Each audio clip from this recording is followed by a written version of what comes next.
Ireland? I mean, are you as pessimistic as Constant?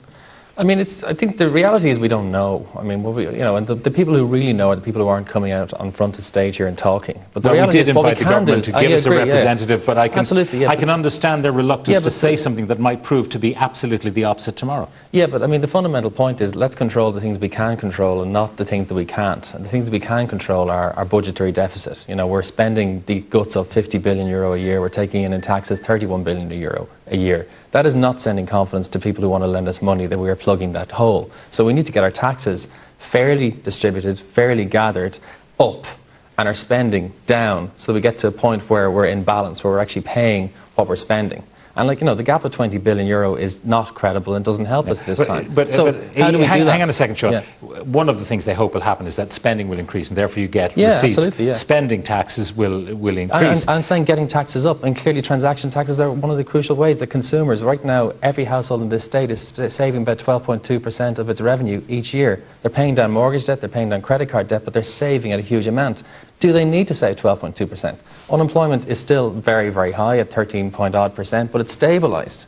So, in fact, our figures regarding mortgage arrears and the like, we may well have stabilised at this stage. What people need is the confidence to go out there and do a kitchen extension, buy a car, do the things that a normal, modern economy does. But equally, we need to gather new taxes to actually pay for that, to actually close the gap. So what we need is, different types of taxes. We need water charges introduced. We need more user charges because the property tax is a more fair way of raising taxes than actually squeezing income in the economy. So we're going to have to cut what, though? Well, I mean, we were involved in the Local Government Efficiency Review Group, for example. One local authority has 49 directors of services. Do we need 40? That's the second highest. Which one leadership. Is that? Just tell us. Dublin City Council has 49 directors of services. Now, if it was me, do we need more street cleaners or do we need 6 directors of services in Dublin City Council? I think it's obvious what we need. Fingal County Council has dropped from 5 to 4 and they're still doing a good job with a population of 200,000. That's an example. So Dublin City Council has 49 and Fingal has 5? Yes, down to 4. Now, admittedly, it's slightly bigger populations, but that's a big number of differential. And when you throw in the pension costs of that alone, that is not frontline services being maintained. Do we need more? Okay, so there are ways and means of creatively trying to bridge that gap to try and get to even Stephen, so Absolutely, we balance our books. Yeah, we can't. I want to move on to a different element here, though, and I'll show and come back to you this month. The by-election, we're going to be talking about it later on in the programme, Megan. Are the bondholders looking at our by-election? Do they care about what happens in Donegal?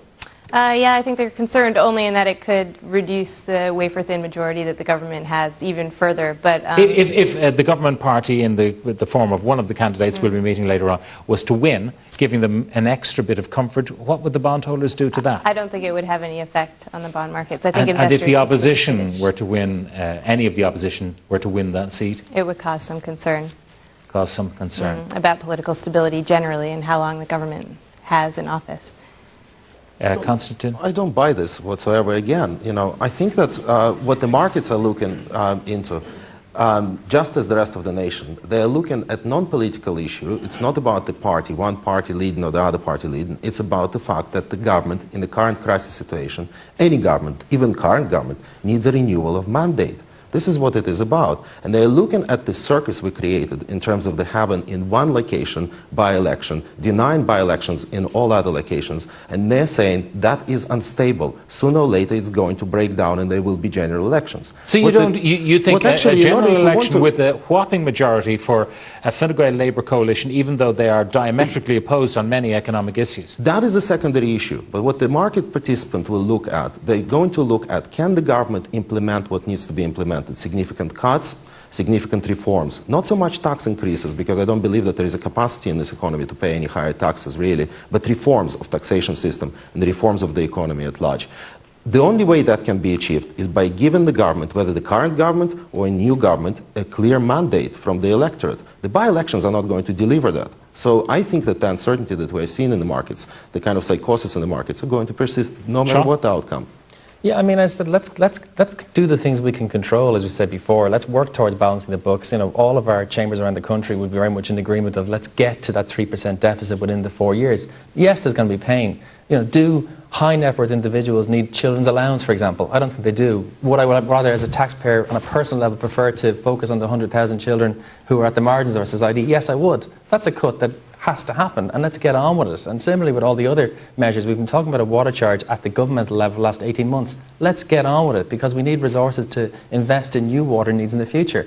And like what we need now is more focus on execution, more focus on savings arising from the Croke Park Agreement, so that we can actually all justify how it worked, so that we can actually get on with producing a viable society. And remember, this is the 5th best place in the world to live right now, right, even amidst all the pain we're do you in. favour a general election and clear the air? That's a political decision. I don't. That's a, you know, You got to have a view. No, we need a balanced budget. We need a clear plan, and we need our governmental parties but and I mean, the opposition at the to sign moment up to it. we are on the cusp all the time of a government falling.